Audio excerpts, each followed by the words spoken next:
हम लोग नहीं चाहते हैं कि ईरान बर्बाद हो। एकमात्र रास्ता ईरान बचा है, जिसके रास्ते हम अफगानिस्तान, तो हमारे लिए कौन अच्छा है? जो हमारे देश के लिए अच्छा है। दुनिया की नजरें ईरान इजराइल के युद्ध पर टिकी हुई हैं, लेकिन सवाल यह है कि हमारे देश की जनता इस युद्ध को किस तरह से देख रही है। इस पर बात करना, इसको समझना बहुत जरूरी है। हमारे देश का क्या स्टैंड है और साथ ही साथ हम लोगों को किस देश के साथ खड़े होने की जरूरत है। इस मामले को लेकर खान सर का एक वीडियो सोशल मीडिया पर वायरल हो रहा है। वीडियो भी हम आपके सामने रखेंगे और समझने का ये प्रयास करेंगे कि आखिर ईरान हमारे लिए बेहतर है कि इजराइल हमारे लिए बेहतर है। क्योंकि मुसलमानों की नफरत में जो अंधभक्त इस देश में है, वो तो सीधे तौर पर, चाहे सामने फिर कोई भी हो, अगर उन्हें लगता है, हालांकि ये कोई धार्मिक लड़ाई नहीं है, इजराइल और ईरान का जो युद्ध है ये कोई धार्मिक लड़ाई नहीं है, इस बात को आप समझ लीजिएगा। इजराइल अगर पैलेस्टीन की लड़ाई देखें तो पैलेस्टीन में भी यहूदी रहते हैं, और अगर आप इजराइल की बात करें तो उसमें भी अलग कौम के लोग रहते हैं। ईरान में भी यहूदी रहते हैं। यहां पर धर्म का कोई मामला नहीं है, यहां पर विचारधारा, आइडियोलॉजी का मामला है। ज़ेनिस्ट की लड़ाई है, जो उनकी विचारधारा है साम्राज्यवाद की, उसके खिलाफ लड़ाई है। लेकिन ये अंधभक्तों को समझ में नहीं आएगा। उन्हें क्या लगता है, क्योंकि पैलेस्टीन मुसलमान देश है, क्योंकि ईरान जो है वो मुस्लिम देश है, इसीलिए जो उसके विरोध में कोई देश लड़ रहा है तो वो उसके समर्थन में खड़े हो जाएंगे। उन्हें इस बात से बिल्कुल भी परवाह नहीं है कि देश के लिए, हमारे देश के लिए, हमारी कंट्री के लिए कौन सा देश ज्यादा फायदेमंद है या किसके साथ हमें खड़ा रहने की जरूरत है। तो हम बात कर लेते हैं कि ईरान और इजराइल की। तो पैलेस्टीन की हम अभी बात नहीं कर रहे, क्योंकि आपको बता दें, इतिहास इस बात का गवाह है कि हमारा देश हमेशा से पैलेस्टीन के समर्थक रहा है। पैलेस्टीन के समर्थन में हमारे, चाहे अटल बिहारी वाजपेयी जी हुए या पुराने पूर्व प्रधानमंत्री जितने भी रहे हैं, और हमारे देश की जो कूटनीति है वो हमेशा पैलेस्टीन के समर्थन में रही है, उसको उसका हक दिलाने के लिए खड़े रहे हैं। लेकिन अभी की स्थिति थोड़ी अलग है, उस पर हम नहीं जाएंगे। ईरान और इजराइल में जो कुछ भी चल रहा है इस युद्ध के बीच, इस पर हम बात कर लेते हैं कि हमारे देश के लोगों को कहां पर खड़ा होने की जरूरत है और क्यों, कौन सा देश हमारे लिए जरूरी है। सबसे पहले तो ये समझ लें कि कोई भी देश हमारे लिए कब जरूरी होता है, जब हमारे देश के लिए जरूरी हो, यानी हमारे देश को जिस कंट्री से फायदा है हमें उसके साथ खड़ा होना चाहिए। इस पर हमें बिल्कुल भी नहीं सोचना चाहिए। अब ये बात तो साफ है, सोशल मीडिया पर आप देख रहे होंगे कि मुसलमानों की नफरत में वो ईरान से नफरत करने लगे हैं, यानी हर उस देश से नफरत कर लेते हैं जिन देशों को उन्हें लगता है कि ये मुस्लिम कंट्री है। अब इस युद्ध में खान सर का ये जो वीडियो है वो हम आपके सामने रखेंगे, लेकिन उससे पहले हम ये बता दें कि ईरान क्यों हमारे लिए ज़रूरी है, और यहाँ पर विस्तार से खान सर बताते हुए नजर आ रहे हैं। क्योंकि ईरान का जो रास्ता है वो हमारे लिए किसी भी इमरजेंसी में काम आ सकता है। अगर हमें अफगानिस्तान जाना हो तो ईरान के रास्ते जा सकते हैं, पाकिस्तान से हमारा ताल्लुक है नहीं। दूसरी तरफ ईरान से किसी भी इमरजेंसी में सबसे जल्दी हम जो है पेट्रोल ला सकते हैं, तेल ऑयल वहाँ से ला सकते हैं समुद्र के रास्ते, कोई और देश नहीं है। इसके अलावा जो मिडिल ईस्ट है वहां को जाने के लिए, सेंट्रल एशिया में घुसने के लिए भी हमें ईरान का रास्ता अख्तियार करना पड़ेगा। साथ ही साथ ईरान ने हमारे साथ कोई गलत नहीं किया है तो हमने भी ईरान के साथ कोई गलत नहीं किया है, तो हमारे संबंध जो है ईरान के साथ बेहतर है। और आपको बता दें कि इस लड़ाई में भी हमारे देश का जो स्टैंड है वो न्यूट्रल है।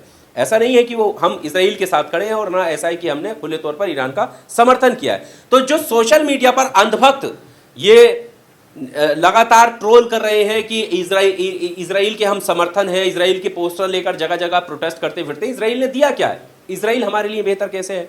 ईरान से तो हमें फायदा है भी, लेकिन इजराइल से हमें क्या फायदा है? सबसे पहले आप ये खान सर का एक वीडियो देखिएगा, किस तरह से अंधभक्तों को समझाते हुए वो नजर आ रहे हैं। हम लोग नहीं चाहते हैं कि ईरान बर्बाद हो। हमें क्या घाटा है ईरान से? सस्ता पेट्रोल मिल जाता है। हमें क्या मिल जाता है? सस्ता पेट्रोल मिल जाता है, और वो पैसों नहीं लेता है, बदले में कलकत्ता से सामान खरीद लेता है। और एकमात्र रास्ता ईरान बचा है, जिसके रास्ते हम अफगानिस्तान या फिर सेंट्रल एशिया या फिर रूस या फिर यूरोप में जा सकते हैं। और ये भी बर्बाद हो जाएगा, सीरिया और इराक की तरफ हम जाएंगे कहाँ? और हमारे लिए एक करीबी देश है जहां से इमरजेंसी में कभी भी पेट्रोलियम आ सकता है। रूस उतना दूर से आने में दिक्कत होगा। तो हमारे लिए कौन अच्छा है? जो हमारे देश के लिए अच्छा है। ईरान हमारे देश के लिए कोई खराब है? कोई खराब नहीं है, बढ़िया है भाई। हम ईरान के रास्ते हम कहाँ जा सकते हैं? अफगानिस्तान, क्योंकि अभी तक तो हम लोग पीओके नहीं ला पाएंगे, और जैसे मोदी जी का लक्षण है लगियो नहीं रहा कि ई ले आ पाएंगे। तो आपने देखा वीडियो में खान सर बता रहे हैं कि कैसे ईरान हमारे लिए ज्यादा बेहतर है, जो हमारे देश के लिए बेहतर है। सीधी सी बात है, जो हमारे देश के लिए बेहतर है वो हमारे लिए बेहतर है। और हमारे देश के लिए बेहतर कौन है? ईरान है। चाहे वो रूट के मामले में हो, चाहे वो आदान प्रदान के मामले में हो, यानी एक्सपोर्ट और इंपोर्ट के मामले में हो। और बड़ी बात यह है कि जब हम ईरान से तेल खरीदते हैं तो ईरान हमसे पैसा नहीं लेता, बल्कि ईरान भी हमसे प्रोडक्ट लेता है, यानी उससे हमारे ही देश की जीडीपी ऊपर आएगी ना, हमारे देश को फायदा है। लेकिन इन अंधभक्तों को कौन समझाए कि मुसलमानों की नफरत में ये हर उस देश का विरोध करने लगते हैं जिस देश को इन्हें लगता है कि वो मुस्लिम कंट्री है। बस इतना ही काफी है विरोध करने के लिए, लेकिन इनकी आंखें नहीं खुलती कि देश के लिए बेहतर कौन है, देश के लिए कौन सी कंट्री बेहतर है। और लास्ट में जो खान सर ने कहा वो तो आप समझ ही सकते हैं। बहरहाल ये समझने की हमें ज़रूरत है कि जो लोग आज इजराइल का झंडा लेकर घूम रहे हैं, कल वो लोग वही डोनाल्ड ट्रंप के जगह जगह पर पूजा और हवन कर रहे थे और डोनाल्ड ट्रंप का समर्थन कर रहे थे कि उसकी जीत हो। आप समझ सकते हैं कि हमारे ही देश में कैसे पूजा की जा रही थी डोनाल्ड ट्रंप की। लेकिन हुआ क्या, ये जग जाहिर है। भारत और पाकिस्तान के बीच जो पाकिस्तान ने आतंकी हमला हमारे देश पर किया और उसके बाद में हमने पाकिस्तान को जवाब दिया, उन सब के बीच भी एक बार भी डोनाल्ड ट्रंप भारत के समर्थन में खड़ा हुआ नजर नहीं आया। पाकिस्तान को भी बुरा नहीं कहा, पाकिस्तान से भी सवाल नहीं पूछा, यह भी नहीं कहा कि भाई जो टेरर एक्टिविटी है उस पर आप कंट्रोल लगाइए। दोस्त भी है डोनाल्ड ट्रंप, और डोनाल्ड ट्रंप को हमारे देश के लोग पूछते भी हैं, चंद तथाकथित नफरती जो लोग हैं वो पूछते भी हैं।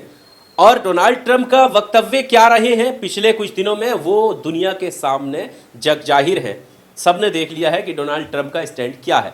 अब आप समझ सकते हैं कि ये वही अनभक्त हैं जो आए दिन मुसलमानों की नफरत में चूर हैं। ये देखते ही नहीं है कि देश का फायदा कहां जाने से है और देश का नुकसान कहां जाने से। इन्हें इस बात से बिल्कुल भी मतलब नहीं है, सिर्फ इन्हें मतलब है मुसलमानों से नफरत करने से, फिर वो चाहे हमारे देश का गरीब रेडी पटरी वाला हो या फिर विदेशी कोई कंट्री ही क्यों ना हो। यानी इन्हें इजराइल पर अगर कोई हमला होता है, ईरान ने हमला किया इजराइल पर, वो तो हमला दिख जाएगा, वहाँ पर ह्यूमैनिटी जाग जाएगी, वहाँ पर जो है सारी भावनाएं आहत हो जाएंगी। लेकिन उन्हें ये नहीं दिखेगा कि लंबे समय से पैलेस्टीन को बर्बाद कर दिया, तबाह कर दिया, और गाज़ा के बच्चों को किस तरह से नरसंहार उनका किया जा रहा है। खाने की लाइन में लगे हुए लोगों पर गोलियां बरसाई जा रही हैं हर एक दिन गाज़ा में किस तरह से मासूमों की जान जा रही है, कोई इस पर बोलने के लिए तैयार नहीं है। खाने की लाइन में यानी भूख से तड़प रहे लोगों पर गोलियां बरसा रही है इजरायली सेना, और इस तरह की तमाम खबरें सामने आ रही हैं। लेकिन इस पर ज़रा सा भी किसी को आहत नहीं होती है, ना ह्यूमैनिटी किसी की जागती है। बस नफ़रत में इतने चूर हैं कि उन्हें लगता है कि मुसलमान ही दोषी है, और अगर मुस्लिम कंट्री है तो वो ख़राब कंट्री है। इस वीडियो को लेकर आपका क्या कहना है, कमेंट बॉक्स में आकर अपनी राय ज़रूर दीजिएगा। शुक्रिया।